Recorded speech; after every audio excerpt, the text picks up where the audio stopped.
Alors on se retrouve à un horaire un petit peu différent que d'habitude, pour une réflexion sur le judaïsme au quotidien. À propos du temps, des calendriers, c'est peut-être le jour pour réfléchir sur cet aspect. Remarquons que le calendrier hébraïque a plusieurs nouvel an. Il y a 4 nouvel an. Un qui est au mois de Nissan, c'est le nouvel an des rois pour les fêtes. Le nouvel an du millésime, lui c'est à Rosh Hashanah, c'est le premier du mois de Tishri. Mais quand on va parler des mois, le premier mois en fait de l'année, c'est le mois de Nissan.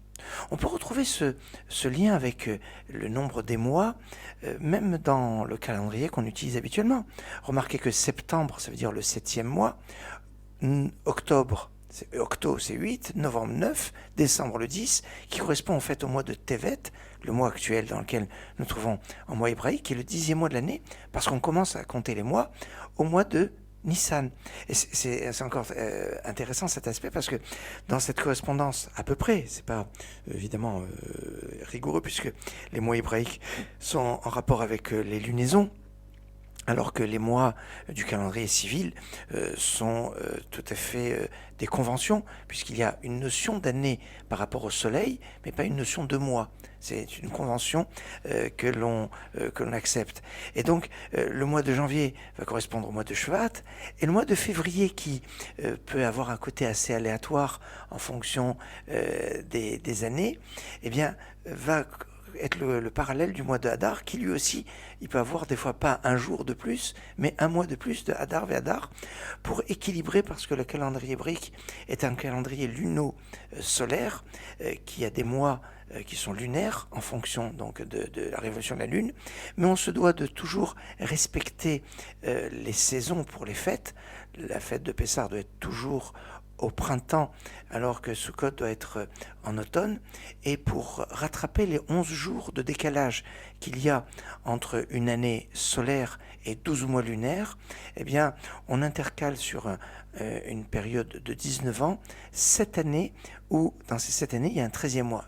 Oui, et dans le judaïsme, on a un 13e mois déjà depuis très très très longtemps, mais pas pour des raisons de salaire, mais pour équilibrer entre le soleil et la lune, l'année lunaire et l'année solaire. Alors ça c'est un premier point que on calcule à la fois les mois en fonction de quelque chose qu'on peut remarquer au niveau astronomique, et d'un autre côté qu'on a des années qui sont en rapport avec les saisons, et ça c'est un aspect intéressant et important sur l'équilibre entre ces deux acceptations du calendrier. Mais quand on parle du millésime de l'année, dans le calendrier hébraïque, on est en 5781. À quoi ça correspond? Ça correspond en fait à la naissance du premier homme, qui correspond à peu près à la création du monde. Je dis à peu près parce que les histoires sont un petit peu compliquées. Un jour, une année avant, comment fonctionne. Mais en fait, comment on arrivait à 5781 bien, c'est quand vous prenez le texte de Bereshit et que vous voyez chaque personnage. Donc on commence avec Adam Arishon, le premier homme. Il va voir son fils Shet, qui va être le continuateur, à l'âge de 130 ans. Shet lui-même va voir le Enoch, son fils, qui va être son continuateur, à l'âge de 105 ans. Donc on va additionner 130 d'Adam Arishon aux 105 ans de Shet, puisque après il va passer le relais, on va dire, à Enoch. On ne va pas s'intéresser au nombre total des années que Adam ou Shet vont vivre, puisqu'ils vont se chevaucher. Donc on va considérer donc les années de chaque personnage jusqu'à la naissance du fils, qui va être le repère pour retrouver la continuité de l'humanité. Donc Adam va avoir Seth, son fils, à l'âge de 130 ans. Seth va avoir son fils à l'âge de 105 ans, qui est Enoch. Enoch va avoir Kenan, son fils, à l'âge de 90 ans. Kenan va avoir Mahalalel, son fils, à l'âge de 70 ans. Et Mahalalel va avoir Yered, son fils, à l'âge de 65 ans. Yered va avoir son fils Hanor à l'âge de 162 ans, et Hanor va avoir son fils Methuselah à l'âge de 65 ans. Methuselah va avoir son fils Lémer à l'âge de 187 ans, Et Lémer va avoir à 182 ans Noé, Noach.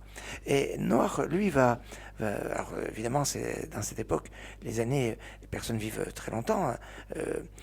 Adam Arishon, on est avant le déluge, donc la nature était complètement différente. Adam Arishon va vivre 930 ans, donc il va avoir son fils à 130 ans, mais les années qu'il va avoir après 130 ans, on les compte pas.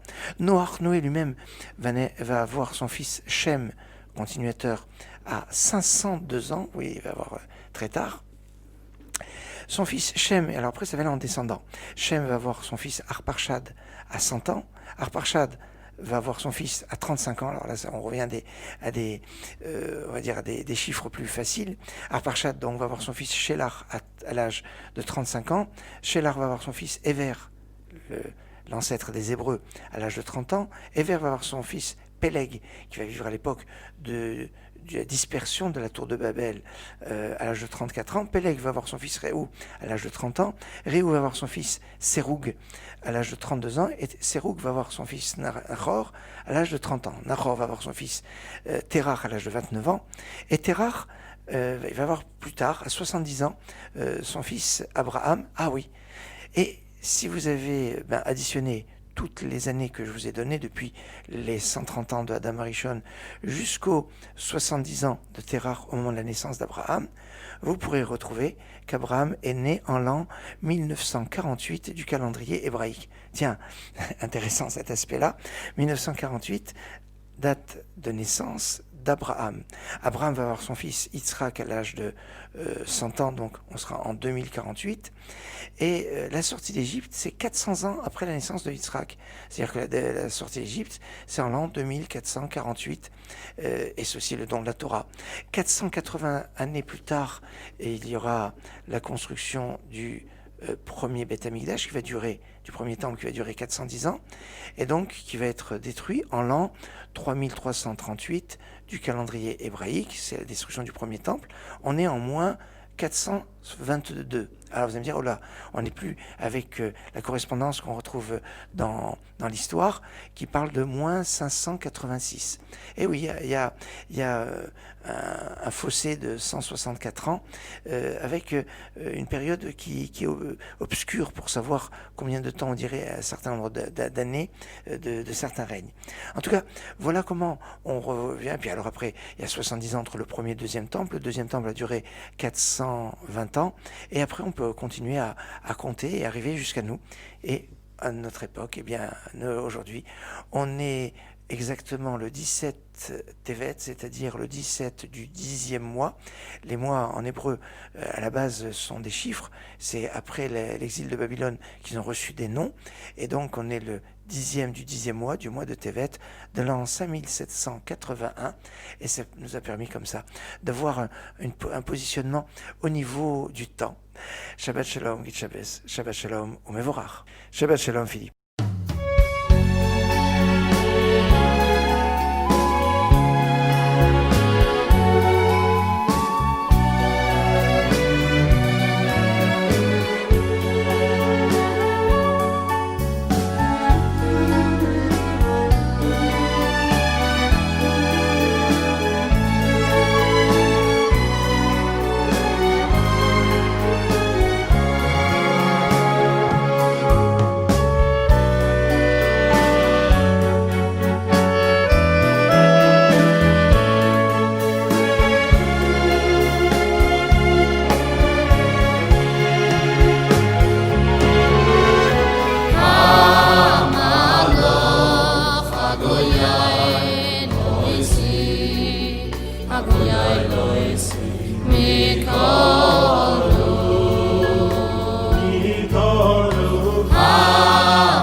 Hagoyai loisi